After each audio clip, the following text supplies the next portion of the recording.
Hello everyone, Neofizz here, and welcome back. Well, we're basically all done doing the current modifications to the village. So you can see here, we'll come around this side. We've added a ton of houses, little houses, over here, and if we come around this side, you can see off in the distance over there, we've added a ton of houses over there as well. So, I think I worked it out that between these two banks of houses, I've got about 250 doors. So, this is making the villagers multiply like crazy. You can see here we've got some iron golems. There's 3 there. And 2 more over here. That's 5. I think I saw a 6th one someplace here too, but I'm not sure where he is at the moment. I've expanded all the gardens, so now they're all 9 by 9s. That's a 9 by 9. We've got a double 9 by 9 here, and another 9 by 9, and another double. Now, I was originally planning to not expand this one because down under this trap door is where my skeleton spawner is. But then I decided instead of doing a design that takes up a lot of height, I'm going to not do that and do a design that stays completely underground. So, something I didn't show you last time is I showed you this building that I built off to the side here. But what I didn't show you is what's on the other side of this door over here. So you can see here I've got an outdoor tunnel here. And if we run down this, you can already see it now. Down here I have a pyramid. And I discovered this when I was originally working on the village. And I came here and I took all of the spots here that had wool. It was orange wool. I replaced it all with glowstone. Property of Neofizz. Do not enter. It's a locked door anyway, so they couldn't enter. And here there was there was wool here, and I replaced all that. I went down. I looted the chests down there. I took the TNT. I defused the trap. And then sealed it all back up. So you can see when we go this way, we come out to another door now as well. Now originally there weren't any doors on this building, but I put them here, and this was a hole as well, so I sealed it up by putting a glowstone there as well. So you can see that I have a tunnel to a pyramid now. And that's just an annex off of my village. The only thing is I've got this sealed up so good that from here I can't get back in. So I have to go all the way around. Let's go up and take a look while we're doing this. So you can see that building goes to both sides. And we've seen this before from the other side, but we haven't seen it from this side, is the Neofizz logo.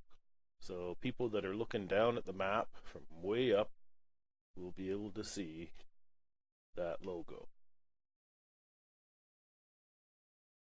And we've never actually stood on the glass up here, so we'll do that. And from up here you get a really good view down into the village.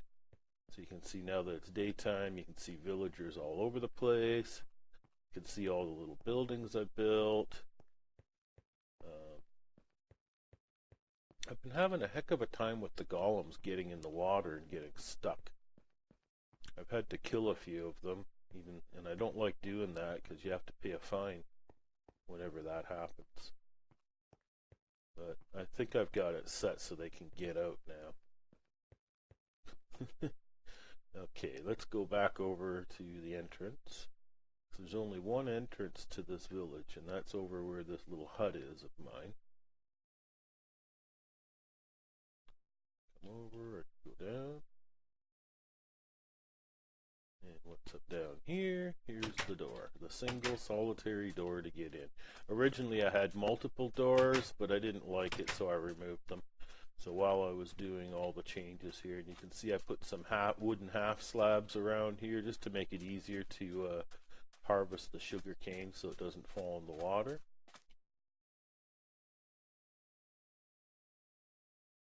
And yeah, you can see that it's all looking pretty good here.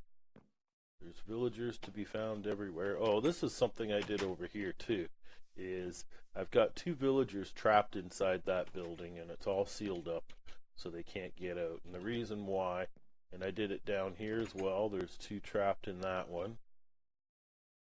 And way up at the farthest end here,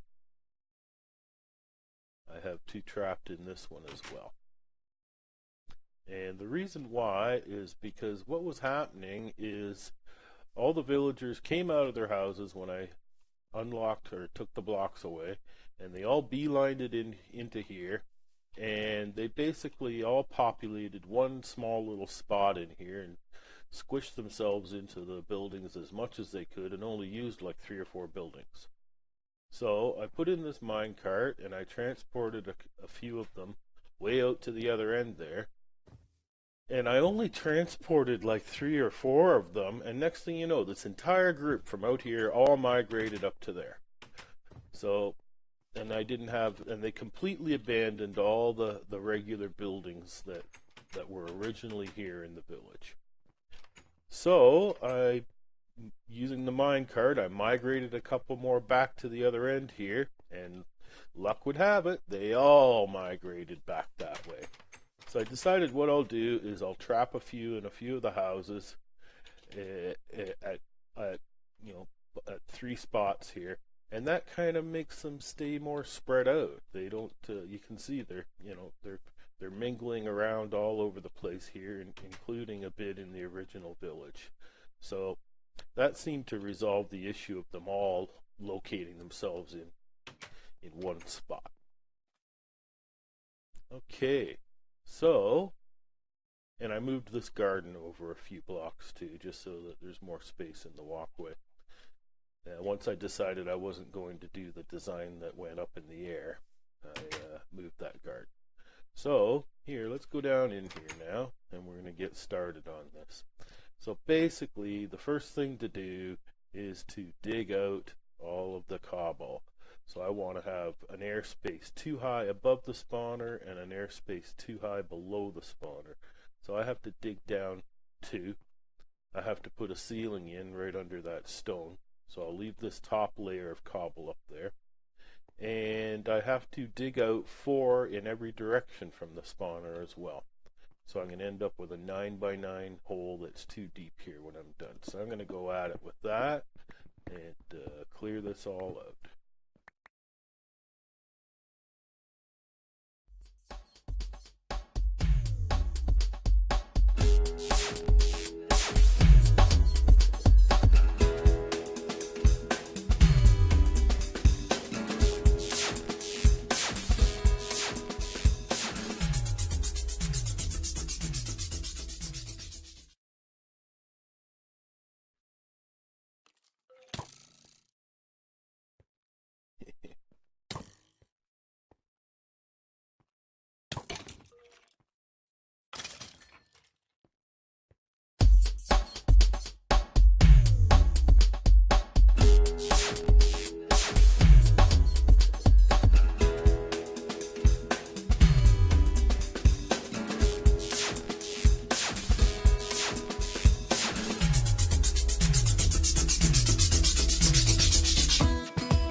So we've got the hole all dug out, and we've left spaces in the ceiling for lighting. We've got this, as you can see, by trial and error, the perfect way to send the water. I suppose I could build this out even further, so I could scrunch this up even more, but I want to have this pattern in here to force the water down the center for sure. So I get all the way up to here, then I got to drop it and go further, and there's an ideal distance to get away where the spawner stops spawning, and I want to be just like 1.5 blocks closer than that, so that I'm standing where it will always be spawning at the furthest distance. But right now I want to get lighting in, so I use these glowstone lamps, and up above it I run redstone to light it. And I probably should have left that center one open for now, so I have a way to get up there.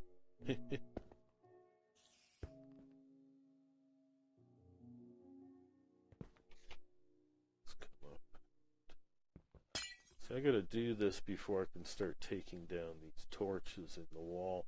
It's when I hit that one, it's like, okay, I need to get the overhead lighting in. And this works out rather good here. I just make a little room directly above the spawner. Yeah. And put the lighting system in.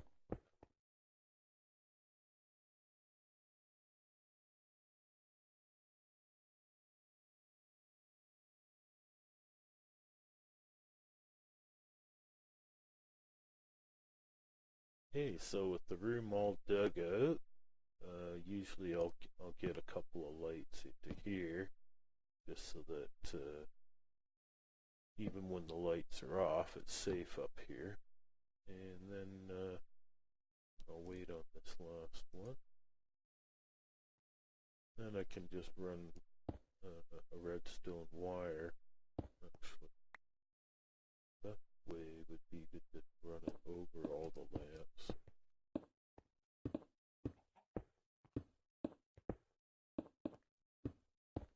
And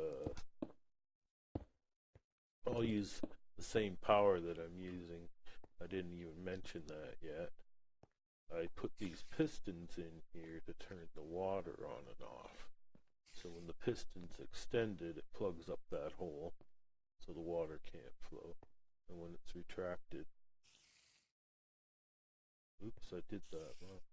This one's done right. The piston itself will stop the water. I don't need a block. So let's fix that.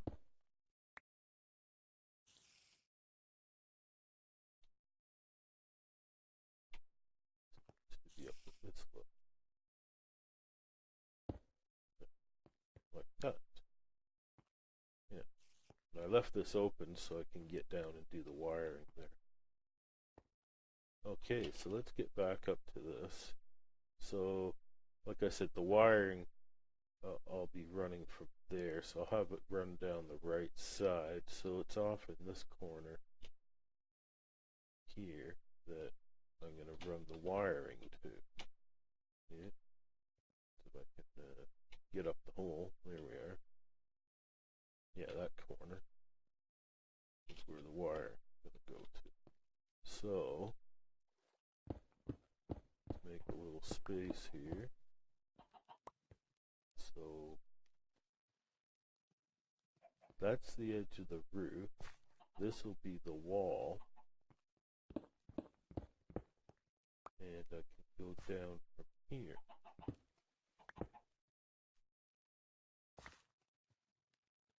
I'll work out the details and come back.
Alright, now you can see what I've done here.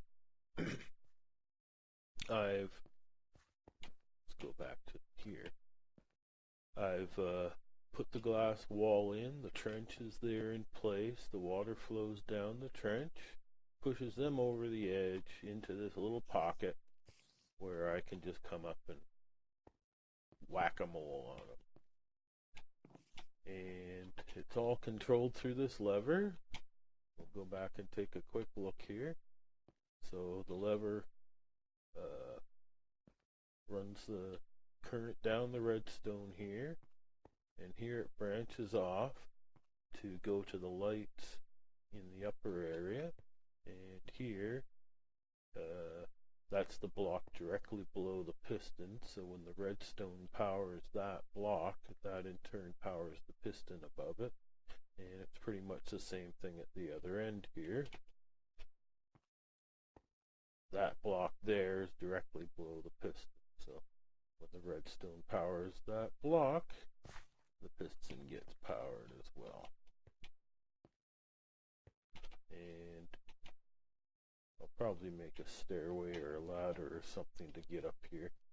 And here we have all the lights. Pretty simple for the redstone to run all those lights. I think I even had a simpler pattern I've used in the past. But notice I had to put a repeater here because it wouldn't light the furthest lamp. Maybe if I had run this up closer to the center, I might not have had to repeat it, but oh well.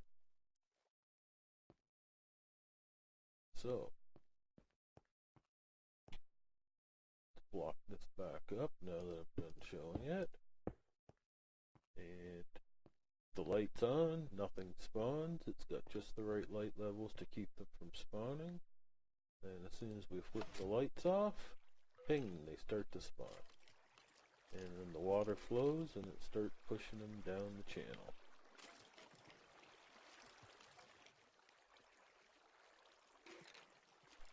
Now, I might have made this just a tad too far away. I might bring it back a block or two, but that option's available. And they're really fighting it from getting over the edge at the end here, but doesn't matter. They eventually fall.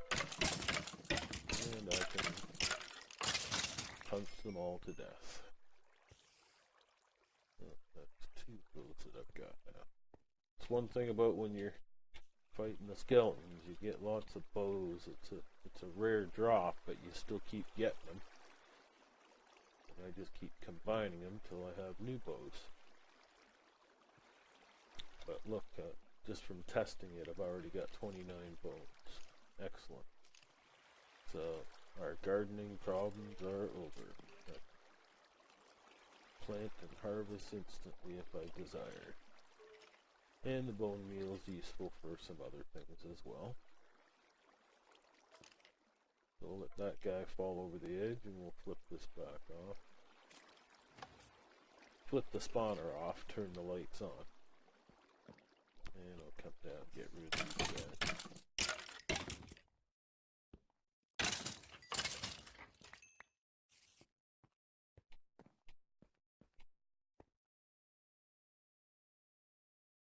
Okay, so that's about it. That's my simplistic version of the skeleton spawner grinder. And instead of my previous designs, I would elevate them up and drop them from a high height so that it only takes 1 punch to kill them. But here on the server, you get extra bonuses for killing unarmed, so I'll just stand there and punch them, and my punching just keeps getting better and better. So, I might eventually install a crusher though. See about that in the future. So, thanks for joining in and watching, and I hope you enjoyed it, and until next time, this is Neofizz signing out.